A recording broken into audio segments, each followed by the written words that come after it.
مولانا رمضان سید اللہ دیگر کرام علماء کرام اور سامعین و ناظرین السلام علیکم ورحمۃ اللہ وبرکاتہ۔ آئیے مرتبہ نہایت عقیدت اور احترام کے ساتھ اپنی اور ساری کائنات کے مرکز عقیدت جناب احمد مصطفیٰ محمد مصطفیٰ صلی اللہ علیہ وسلم کی بارگاہ بارگاہ میں اپنی عقیدتوں کا، ارادتوں کا، محبتوں کا نذرانہ پیش کریں اور بہاباد بلند روح سے بات کر لیں۔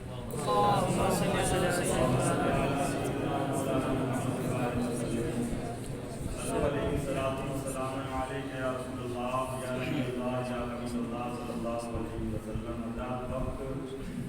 بہت کم ہے اور کہنے کو بہت کچھ ہے، وقت بہت کم ہے اور کہنے کو بہت کچھ ہے، تو لہذا میں وقت کو ضائع نہ کرتے ہوئے بس چند ایک باتیں حکم تو حالانکہ مجھے منقبت یہ نعت کا ہوا ہے، لیکن جو ضروری باتیں ہیں وہ میں کرتا ہوں صرف 5 منٹ کے، اس لیے کہ وقت کا مکمل مجھے لحاظ ہے۔ آج ہم اور آپ یہاں پر جو جمع ہوئے ہیں وہ کس سلسلے میں جمع ہوئے ہیں؟ حضور سیدنا غوث پاک رضی اللہ تعالیٰ عنہ کو اپنی عقیدتوں کا خراج پیش کرنے کے لیے جو آتے ہوئے ہیں تاکہ وہاں سے مدد آئے اور ہمارے بگڑے ہوئے کام بنتے چلے جائیں، وہاں سے مدد آ جائے، بیمار شفایاب ہوتے ہوئے نظر آئے، وہاں سے حکم ہو جائے اور ہمارے سارے بگڑے ہوئے کام بنتے ہوئے نظر آئے۔ اور پھر مسلمان کے تعلق سے حضور علیہ السلام نے فرمایا کہ المسلم من سلم المسلمون من لسانہ و یدہ، کہ مسلمان وہ ہے کہ جس کی زبان سے مسلمان محفوظ رہیں، جس کے ہاتھ سے مسلمان محفوظ رہیں۔ مسلمان کے تعلق سے حضور علیہ السلام نے فرمایا کہ مسلمان اس دیوار کی مانند ہے کہ جس میں سے اگر ایک اینٹ کو کم کر دیا جائے تو یقیناً وہ دیوار کمزور ہو جاتی ہے۔ تو آپ دیکھتے ہی ہوں گے، حالات دیکھتے ہی ہوں گے، معاملات دیکھتے ہی ہوں گے، جو فلسطین کے اندر انسانیت اور مانوتا کا جو ننگا ناچ ناچا جا رہا ہے، کھیلا جا رہا ہے، مسلمانوں کا جو قتل عام ہو رہا ہے، بچوں کا جو قتل عام ہو رہا ہے، تو ہم نے یقیناً یہ بھی سنا ہے، یہ بھی پڑھا ہے کہ حضور سیدنا غوث پاک رضی اللہ تعالیٰ عنہ نے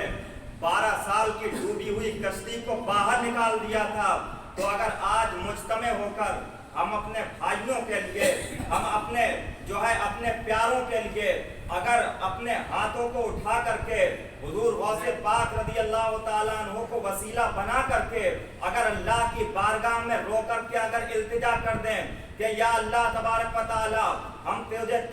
تیرے پیارے کا واسطہ دیتے ہیں، ہم تجھے غوث پاک کا واسطہ دیتے ہیں، جو وہاں پر ہمارے بھائیوں کے ساتھ، جو وہاں پر ہمارے پیاروں کے ساتھ جس طرح سے سلوک کیا جا رہا ہے، جس طرح سے ظلم و تشدد کیا جا رہا ہے، یا اللہ اپنے پیاروں کے توسل سے ظالمین کو کیفر کردار تک پہنچا، انہیں ان کے انجام تک پہنچا، اور ہمارے جو بھائی شہید ہو گئے ہیں انہیں جنت میں اعلیٰ سے اعلیٰ مقام عطا فرما۔ جبھی تو کسی نے کہا تھا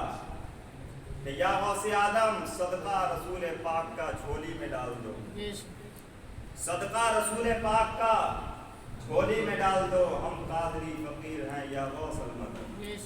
ہم قادری فقیر ہیں یا غوث المدد۔ تو اللہ تبارک و تعالیٰ کی بارگاہ میں بس اتنی سی ہم اپنے ہاتھوں کو اٹھا کر کے دعا کر لیں کہ اللہ تبارک و تعالیٰ ہمارے ان بھائیوں کو اپنی حفظ و امان عطا فرمائے، غیب سے مدد عطا فرمائے، تاکہ وہ ظالمین کے چنگل سے محفوظ رہیں، اور اللہ تبارک و تعالیٰ حضور غوث پاک رضی اللہ تعالیٰ عنہ کا ہم سبوں کو صدقہ نصیب فرمائے، ان کے در دولت سے بڑھنے والا حصہ نصیب فرمائے، اس لیے کہ غوث پاک رضی اللہ تعالیٰ عنہ فرماتے ہیں کہ میرا مرید جو میرا نام لیوا ہے، جس طرح سے سال میں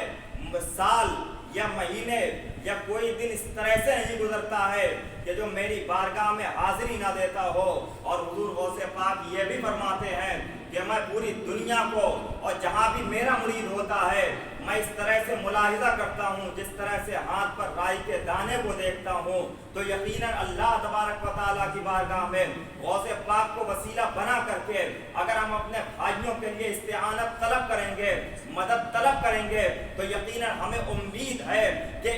جو ہے جس طرح سے بھی ظالموں نے جس طرح سے بھی اپنے ظلم کو بڑھایا ہے، اپنے ظلم کو جس طرح سے بڑھاوا دیا ہے، تو آپ دیکھ لیں کبھی تو آپ کو بدر کا میدان نظر آئے گا، کبھی آپ کو احد کا میدان نظر آئے گا، کبھی آپ کو خندق کا میدان نظر آئے گا، تو کبھی تو 72 نفوس قدسیہ